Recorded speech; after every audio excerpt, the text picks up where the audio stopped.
दिल्ली का 100 करोड़ रुपए का शराब घोटाला, और इस वक्त इस मामले को लेकर पूरे देश भर में कोहराम मचा हुआ है।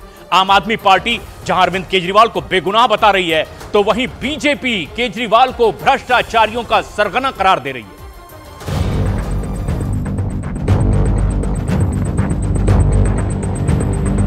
अरविंद केजरीवाल जिंदाबाद! अरविंद केजरीवाल जिंदाबाद!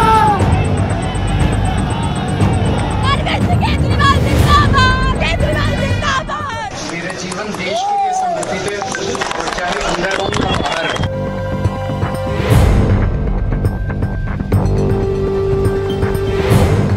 ये तीन तस्वीरें देश को दिखा रही हैं कि कैसे दिल्ली में हुआ 100 करोड़ का शराब घोटाला। अब देश में कोहराम मच रहा है। ईडी के आरोपों के मुताबिक मुख्यमंत्री अरविंद केजरीवाल इस पूरे घोटाले के सरगना हैं, जबकि तेलंगाना की बीआरएस नेता के कविता इस पूरी साजिश से जुड़ी हुई हैं। अब सवाल उठता है कि दिल्ली की जनता को नई शराब नीति की आड़ में जो करोड़ों रुपए का चूना लगाया गया है, क्या वो दिल्ली की सियासत पर असर डालेगा? आम आदमी पार्टी पूरी तरह से केजरीवाल को बचाने में जुटी है। आप नेता सड़क पर ईडी और केंद्र सरकार के खिलाफ प्रदर्शन कर रहे हैं, वहीं बीजेपी केजरीवाल को भ्रष्टाचारियों का सरदार साबित करने में जुटी है। लेकिन इस बीच ईडी को केजरीवाल और के कविता से रिमांड के दौरान हुई पूछताछ में जो जानकारियां मिली हैं, वो हैरान करने वाली है। ऐसा कोई बचा नहीं जिसको इन्हें ठगा नहीं। अब जेल में रह के कितना महान बनाएंगे मुझे पता नहीं, भ्रष्टाचार करके कितना महान बनाएंगे। ऐसे नहीं जिन्होंने शुरुआत ही झूठ से की थी और आज भ्रष्टाचार के चलते जेल में है। अराजकता पूरी दिल्ली में फैलाई इन्होंने।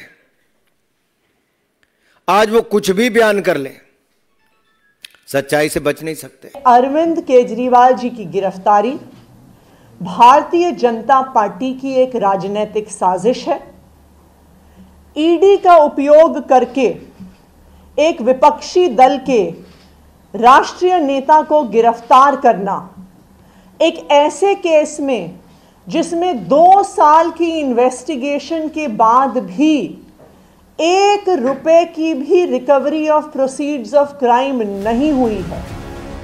अब आप ये भी जान लीजिए कि ईडी इस वक्त केजरीवाल और के कविता से क्या जानकारियां हासिल करने की कोशिश कर रही है और जानकारी के आधार पर क्या कर रही है। एक तरफ ईडी ने के कविता की 3 दिन और रिमांड हासिल कर ली है, दूसरी तरफ केजरीवाल से लगातार 28 मार्च तक पूछताछ करने का प्लान बना लिया है। ईडी के आरोपों के मुताबिक 100 करोड़ रुपए के घोटाले के आरोपों में फंसी के कविता पर अब दोहरी मुसीबत भी शुरू हो चुकी है।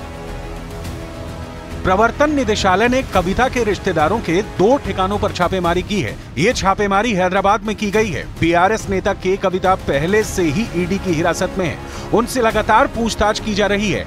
ईडी ने के कविता को 26 मार्च तक रिमांड पर ले लिया है।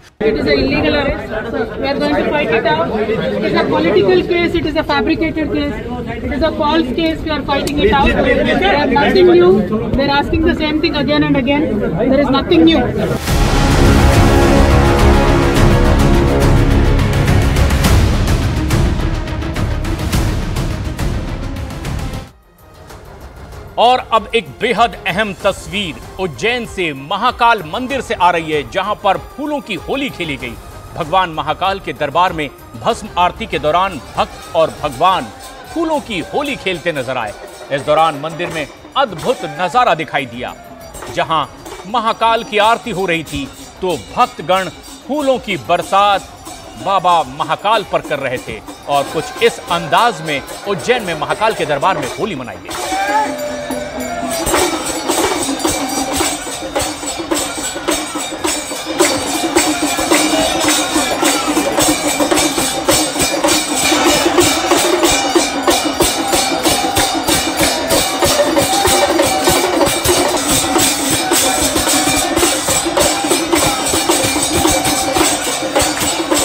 और ये तस्वीर महाकाल के दरबार की है, उज्जैन में, जहां सुबह सुबह ही कपाट खुलने के बाद भस्म आरती हुई। उसके बाद होली के इस पर्व पर विशेष रूप से पहुंचे भक्तों ने फूलों की बरसात अपने इष्ट आराध्य बाबा महाकाल पर की और कुछ इस अंदाज में होली का उत्सव महाकाल के दरबार में मनाया।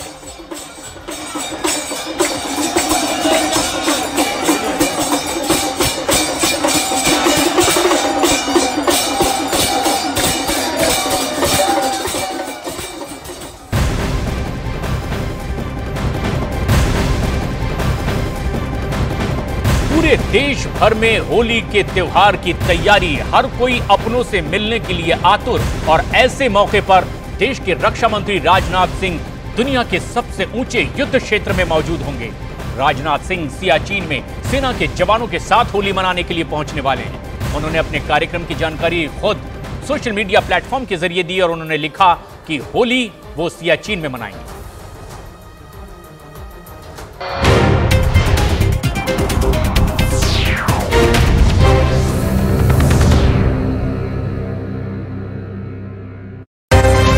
यहाँ पहुंचे दानिश हटाओ अमरोहा बचाओ, इस तरह की तख्तियों के पीछे वजह क्या है? राहुल गांधी हमारा नेता है, दानिश अली 5 साल से फरार है, बीएसपी से सांसद थे लेकिन अब कांग्रेस का दामन थाम चुके हैं। आपका नाम? मेरा नाम वाजिद अली है। क्यों आप विरोध में आए हैं? आप लोग सब क्यों विरोध में आए हैं?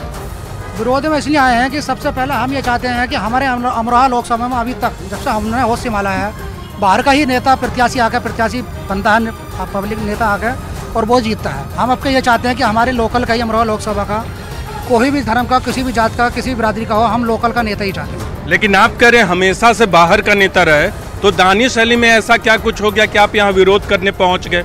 दानिश अली जी में यह विरोध रहा है कि दानिश अली जी के अंदर से मानवता बिल्कुल खत्म हो चुकी है। दानिश अली के अंदर मानवता नाम की कोई चीज़ नहीं है, उनके अंदर इंसानियत नाम की कोई चीज़ नहीं है। दानिश अली अमरोहा लोकसभा से 5 साल हमारे यहाँ के एमपी रहे हैं।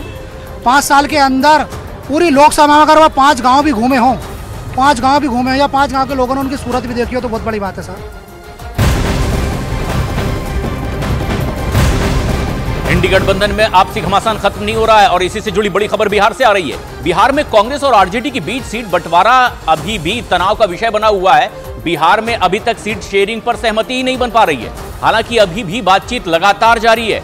सूत्रों के मुताबिक आरजेडी कांग्रेस के बीच में कटिहार, पूर्णिया, सासाराम, औरंगाबाद, भागलपुर की लोकसभा सीटों पर खींचतान लगातार बनी हुई है। आरजेडी दरअसल बिहार में कांग्रेस को 8 सीटें देने को तैयार है।